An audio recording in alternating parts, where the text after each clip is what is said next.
I just had to take a break from my writing and just tell you how excited I am about this coming Easter. And I've been working with the teaching team on our messages for the next few services, and I'm just kind of exploding inside because I just can't wait to see what God's going to do and what God has in store for us.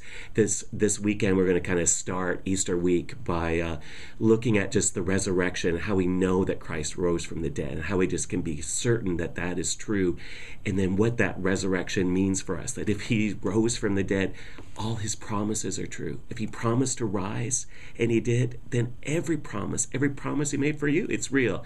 And if he rose from the dead, Paul says the same power that raised Christ from the dead, it's in us. God gives us that same power, and he wants us to walk in that resurrection power.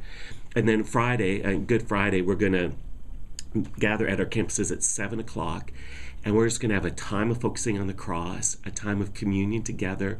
We're going to talk about just that Passover feast Jesus had before he died, and how we see his death and resurrection in that, and how we see his suffering and what that means for us and the freedom that that gives, and take time to just enjoy communion together and really pause and reflect on what communion is. And then, as always, an opportunity for everyone. And I hear it's just fantastic. I can't wait to see myself how moving it is to see everyone from children to seniors just nailing their sins, their prayer requests, their needs, their bold prayers on the cross, and just looking to the power of the cross.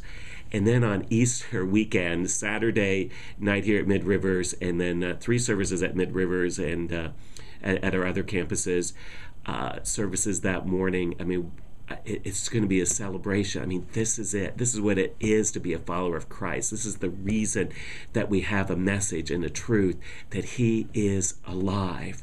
And over the last few months, we've been looking at bondage and what it is to live behind the enemy lies, and to live in bondage. And the tomb is the ultimate picture of bondage. When they locked Jesus in the tomb, guarded it up, it was a prison cell, prison of death, prison of guilt, prison of shame, prison of suffering. And Easter morning, Jesus broke through that bondage, and he burst forth from the chains of death, and he brought freedom. His death doesn't have to control you anymore. You don't have to be in bondage anymore. And so there's this message on Easter of just freedom, that we are free to love, not be in the bondage of bitterness. We are free to care, not to be in the bondage of anger. We are free to live and not be in bondage of addiction or shame or guilt or past or bondage of people. We are free. Paul says it's for freedom Jesus set us free. And so we're going to talk about what it is to live in freedom. And if you know someone who just is in bondage and needs to know the freedom of Easter, please invite them.